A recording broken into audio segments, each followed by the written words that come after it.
سلام دوستان، امروز اومدم در مورد کد 1 میلیاردی بگم که خیلی ویدیوها مطمئنم دیدین در مورد کدهای 1 میلیاردی که مثلا میگن این کد مخفی رو بزنین 1 میلیارد تا سکه و از این چیزا میگیرید.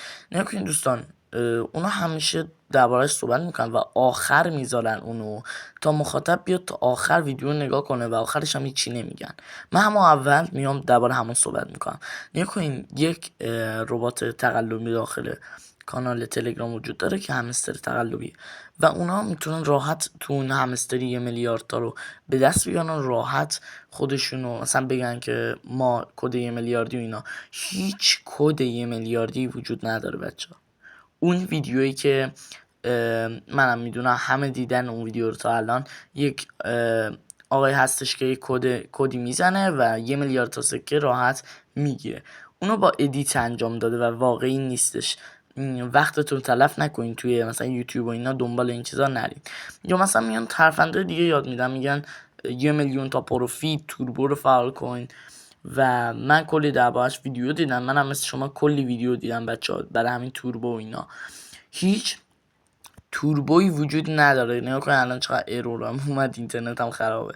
هیچ توربوی وجود نداره که مثلا بگی آقا جان شما این توربو رو فعال کنین و مثلا به شما 1 میلیون تا پروفیت میدم.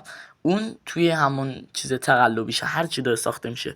میگین چطوری؟ منم همین الان میتونم یه دونه تقلبی بسازم. مثلا واسه یه ترفند رو بهتون یاد بدم.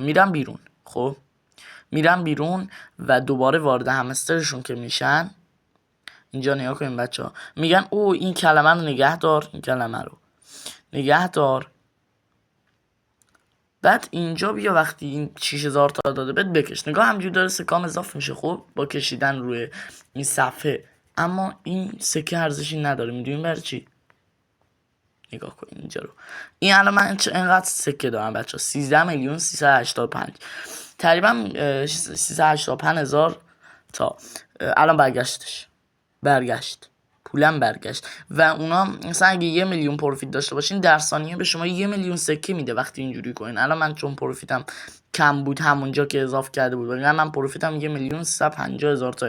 و اگه دوست دارینم بهتون یاد بدم چجوری پروفیتم بالای 1 میلیون تا کردم و راحت به 1,350,000 تا رسوندن، حتما داخل کامنت ها کلمه پروفیت رو بگین که هم ببینم چند نفر گفتن. حتی 3 نفر هم گفته باشین اوکی، من ویدیوشو سریعا میذارم. و سریع اینا باور نکنین بچه، اینا همه تقلبیه. تا یه ویدیو دیگه بدرود. کامنت و لایک و سابسکرایب هم فراموش نشه.